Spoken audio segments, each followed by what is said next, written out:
Ô, Arnaldo, o Palmeiras está rumando Diga. para o título e, para isso não acontecer, Galo ter chance, Flamengo ter chance, até o Botafogo ter chance, estão todos na mão do Fluminense, que Certo. tem duas moedas aí, tem dois lados da moeda. O primeiro lado, desde que ganhou a Libertadores lá, levantou a taça, não perdeu de mais ninguém no Brasileiro. Nesse Uhum. meio de semana aqui que falaram, não, agora tá fácil pro Santos, deu uma sapecada no Santos 3-0. Sim. E agora vai encarar o Palmeiras. Porém, o Diniz, sabe lá com qual objetivo, falou: não, gramado sintético, veja bem, o Mundial, lesionar e tal. Qual Fluminense deverá ser o rival? O que vai atrapalhar o Palmeiras, que está arrumando para o título, aliás. Uma outra questão para você. Por que o Palmeiras vai ser campeão, enfim? Mas qual vai ser a Bom, moeda? É o Fluminense malvadão ou o Fluminense mais pensando no Mundial? não, Malvadão é o apelido do rival. Vamos lá, Isso. com calma. Muita calma nessa hora, como diria José Trajano. Calma, por partes. Como o Jack Stripador. O Palmeiras vai ser campeão, acho que a melhor definição é você mesmo deu essa semana, Tirone, por inércia. Mas que é uma força. O Tirone explicou fisicamente, né? Inércia. Então, quando é o time mais sólido, o que oscila menos, trabalho mais longo, quando tem uma chance, não desperdiça. Lembra muito, aliás, esse campeonato e o Palmeiras campeão, lembra muito, muito o tricampeonato do São Paulo em 2008. O Mauro acabou de lembrar que o Grêmio era o líder com 11 pontos na frente, tipo o Botafogo. O Botafogo teve 14 em cima do Palmeiras. Já tinha jogado confronto direto com o São Paulo, já tinha vencido. E aí começou a tropeçar, tropeçar, tropeçar. O São Paulo acabou sendo campeão sem ter sido, na última rodada contra o Goiás, sem ter sido exatamente brilhante. Era o São Paulo do Muricy, tricampeão, que por inércia ganhava, porque os outros fraquejavam, muitas vezes. E ganhava na parte final, quando já não era tão brilhante como tinha sido 2006, 2007. É mais ou menos o caso do Palmeiras, que tem muito mérito nisso. Tem o trabalho do Abel, tem o Hendrick, embora tardia a entrada dele no time titular, fez toda a diferença. Ele já é artilheiro do Palmeiras no campeonato, por exemplo. Né? Então, isso é uma. Se ele tivesse, talvez, jogado mais partidas, entrado no time titular mais cedo, o Palmeiras talvez tivesse até caminhado além na Libertadores, porque o Hendrick é um jogador diferente. Enfim, mesmo sem uma temporada brilhante, o Mauro foi bem. O Palmeiras tem virtudes já construídas há algum tempo para ser campeão de novo. Em relação ao desafiante do Palmeiras nessa próxima rodada, o Fluminense, tem tudo isso que você falou da pós-Libertadores não esmorecer, mas também porque tem um Mundial aqui a porta, né, Tirone? Daqui a pouco. Se o time abaixa completamente a guarda, o nível de competição, ele chega no Mundial sem chance, inclusive de passar dos árabes na etapa preliminar. Então, o Fluminense, o Diniz já costuma fazer isso normalmente, não deu férias, não deu folga e tem jogado com o seu time principal a maioria das partidas. O que o Fluminense jogou na Vila Belmiro, eu vou te falar, cara. A despeito da fragilidade do Santos, o Fluminense jogou demais contra o Santos, mas foi um massacre. 3-0 ficou pouco. Gol de 2 toques, aquelas tabelinhas e tudo mais. O Fluminense jogou muito bem. Sobre qual Fluminense jogará contra o Palmeiras e a polêmica do gramado sintético, eu adoro isso, eu adoro, porque eu odeio o gramado sintético, eu acho que a discussão ainda vai muito além, vai ter muita polêmica em relação a isso nas próximas temporadas. Está tendo na Europa, está tendo na Liga de Futebol Norte-Americana muita situação. O Diniz só, digamos, expressou o que muitos no Brasil pensam, e sobretudo os jogadores mais experientes e veteranos, que o gramado sintético desgasta demais e expõe o jogador a uma possibilidade maior de lesão. Essa é ainda a conclusão não científica do mundo da bola. É por isso que o Suárez não jogou em nenhum gramado sintético nessa sua passagem pela Série A do Brasileirão, está se despedindo, lamentavelmente. É por isso que outros jogadores mais experientes não jogam no sintético. É por isso que o Diniz vai preservar seus jogadores mais experientes no gramado sintético. Por trás disso, uma alfinetada aqui a colar no Palmeiras. Eu não sei se vocês concordam. Esse jogo para o Diniz, particularmente, tem uma importância muito grande. Primeiro que é o jogo final do campeonato, todo mundo vai estar assistindo. E segundo, que ele vai, embora não exista esse prêmio na prática, concorre extraoficialmente ao cargo de melhor treinador militando no futebol brasileiro em 2023.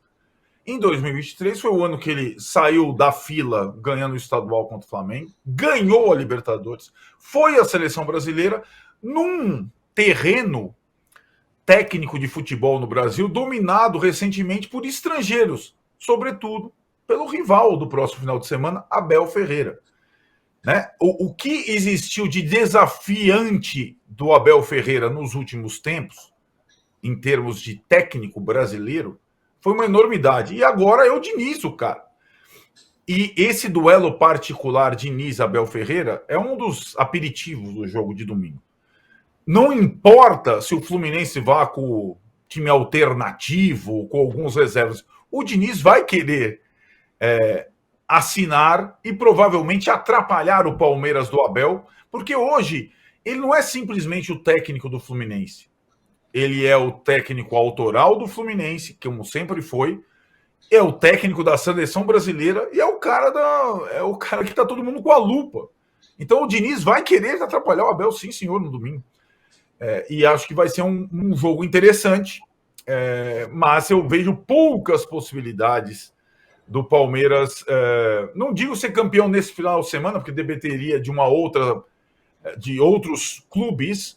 O Palmeiras talvez ele seja o campeão virtual, porque ele só possa ser alcançado na última rodada se perder por uma goleada e o outro desafiante ganhar por uma goleada, então aquela coisa, mas talvez ele não consiga matematicamente celebrar o título nesse próximo domingo na sua casa. Mas se não for nesse domingo, ficará para quarta-feira. O campeonato caiu no colo e o Palmeiras não desperdiça essas oportunidades normalmente. Pois é, tem essa questão, Trajano, do gramado sintético e do Diniz, e outra, daqui a pouco eu vou falar como é que está a nossa enquete, e outra, tem um temor palmeirense de que pode ser a despedida do Abel, que pode estar indo para o Catar. E ele, vamos combinar, é um personagem mais do que importante nesse Palmeiras super campeão, né? Então vamos lá. Primeiro, o Arnaldo falou aí que o Diniz está em busca do título de melhor técnico brasileiro do ano, não é isso? Isso. Por isso que eu sugiro, então, não sei se vocês lembram, que teve um prêmio uma vez, desses prêmios aí de final de ano, que o Lima Duarte ganhou como ator revelação. Ó! Não, e ele já estava com 80 anos de idade. Né? Revelação? Revelação.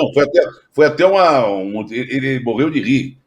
Eu estou sugerindo o Filipão, então, entrar como técnico revelação. Isso. Técnico revelação, nessa lista aí do Arnaldo.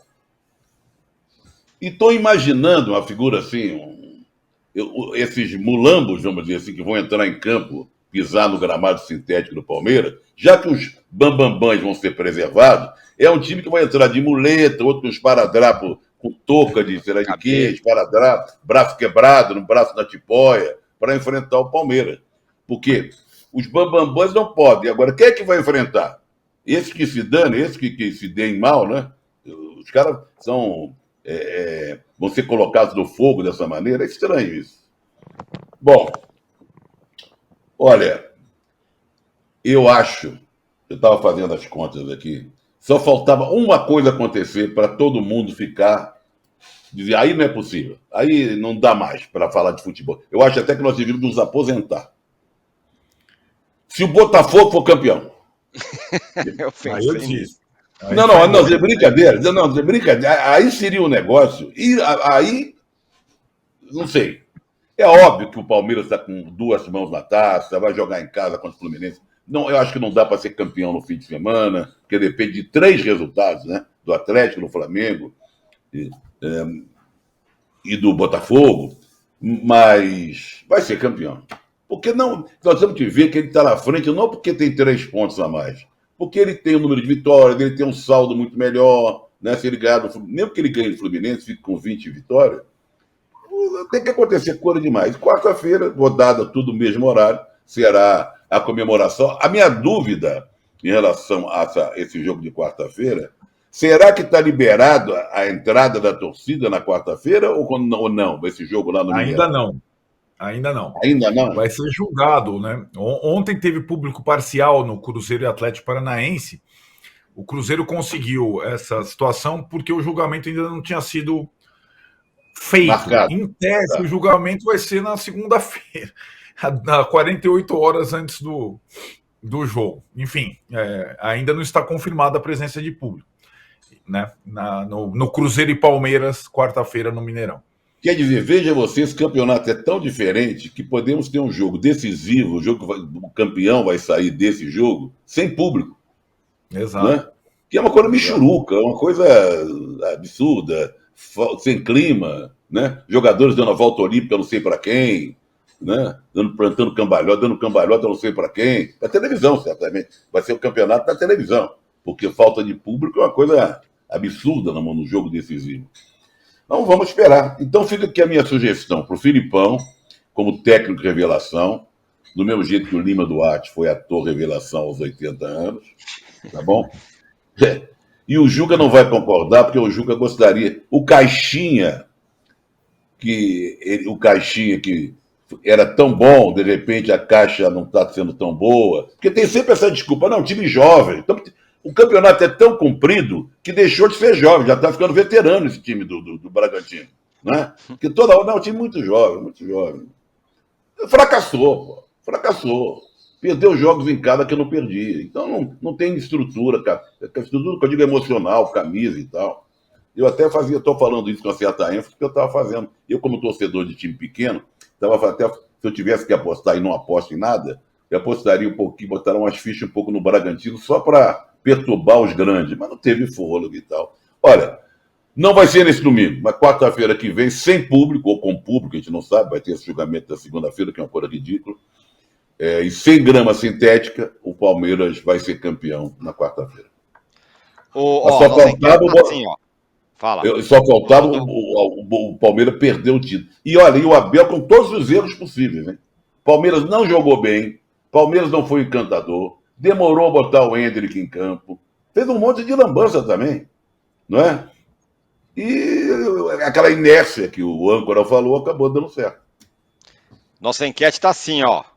Quem vai ter que encarar a pré-Libertadores? Olha a confiança das pessoas no Botafogo. Botafogo, 45%. Flamengo, 20%. Galo, 9%. E Grêmio, 25%.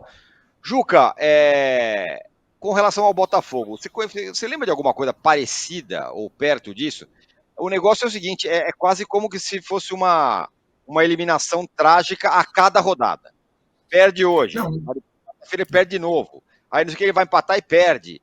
E parece que ele vai morrendo um pouco não, bastante a cada rodada. É um negócio, é cruel o que está acontecendo com o Botafogo. Eu cada vez que vejo um jogo do Botafogo, me lembro de uma entrevista que fiz com a grande figura de João Moreira Salles, né, que é um botafoguense como poucos torcedores eu conheço na vida, é um botafoguense que interpreta a alma do Botafogo de uma maneira absolutamente exemplar, tamanha a fidelidade daquela coisa do cara que não acredita nunca, que diz que só... Ele e o Stefano Essazian, né, que dizem que só acreditam na vitória do Botafogo 15 minutos depois do fim do jogo, quando apagam as luzes do estádio e não tem volta, aí ele comemora, porque sempre acha que alguma coisa vai dar errado. E que estava apavoradíssimo com todos os prognósticos que indicavam o Botafogo já como campeão. Ele não tinha dúvida de que não seria campeão. Né? Então, nesse aspecto, até se previne, não é? Porque não sofre com a decepção, que é uma decepção que quem não é botafoguense, de alguma maneira, está tendo, porque não é possível. Né? O que começou a acontecer com o Botafogo a partir da derrota para o Flamengo, a primeira derrota no Newton Santos, mas que era, de toda maneira, uma derrota absolutamente normal. Né? Você não haveria de imaginar que alguém fosse ficar invicto como mandante, perder um clássico de 1-0, jogando bem, nenhum problema. Mas daí acontece a virada do Palmeiras, acontece a virada do Grêmio, e aí está ganhando e cede o empate para o Santos, e está ganhando. E esse último jogo, isso não existe. Isso não existe. Não merecia ganhar, mas tem um pênalti nos acréscimos. O Tiquinho faz o gol depois de sei lá quantos jogos que não fazia gol. O Botafogo, enfim, ganha depois de 8 jogos que não ganhava. E toma um empate de um time que não queria nada, que estava rebaixado, sem torcida. Isso não existe. Eu nunca vi nada parecido. O Zé Trajano fez referência ao fato, né, que tem 77 anos, é jornalista, se eu não estou enganado, desde os 17, portanto tem 60 anos de estrada como jornalista. Você some mais 10 anos, pelo menos, como torcedor consciente, né? Que lembra de tudo. A partir dos 7 anos de idade, a gente lembra de tudo. Né? Então, tem aí 70 anos de arquibancada. Né? Eu não tenho tanto, tenho bem menos do que ele. Eu tenho, vamos dizer assim, 66 anos como torcedor de arquibancada e jornalista. Eu nunca vi nada parecido. Eu nunca vi nada. Oi. Você está falando uma coisa, vê se eu entendi. Que quem não é Botafogo está sofrendo mais do sujeito que é Botafogo. Isto porque o botafoguense raiz aquele do DNA. Você me mandou ontem um brilhante texto do Nelson Rodrigues, né, de 56, um ano antes do Botafogo começar a reinar no futebol carioca e, de alguma maneira, também no futebol brasileiro, porque ganha o campeonato de 57 com o João Saldanha como treinador, depois ganha o bicampeonato 61, 62, com duas campanhas formidáveis, né? Que foram assim as campanhas que me fizeram ser botafoguense quando criança aqui em São Paulo. Mas é isso, o botafoguense raiz dirá... Vocês é que estavam se iludindo. Nós não tínhamos dúvida nenhuma que não ia ser campeão coisa alguma. Né? Agora, quem não é botafoguense e não é palmeirense, não é rubro-negro, não é atleticano, e que, enfim, estava olhando o campeonato e escolhendo um campeão até por quem é menos rival, estava simpática a ideia do Botafogo ser campeão. E viu isso se esfarelar pelos dedos de uma maneira incrível. Realmente, eu nunca vi nada parecido. Né? Eu me lembro de coisas aqui em São Paulo que se falava, um dia a Catanduvense sobe. Lembra disso? Um dia a Catanduvense sobe, porque diversas vezes ela chegava na segunda divisão paulista para subir e não conseguia. Ou Vila Nova, lá em Goiás, também. Né, o número de vezes que chega na última rodada para subir, com tudo pronto para subir e não sobe, mas não tem, evidentemente, a projeção que tem o Botafogo, que já foi, se não o melhor time do Brasil, já foi o segundo melhor time do Brasil durante anos. Né? E que acontece isso. Eu nunca vi, eu estou incrédulo, eu realmente, depois desse jogo em Curitiba, eu consegui conciliar o sono, tentando me lembrar de coisas parecidas. Enfim, me lembrei de finais da Champions, que o time está perdendo e faz 3 gols no fim do jogo e vira campeão. Mas a sucessão de acontecimentos como se deu com o Botafogo, eu nunca vi.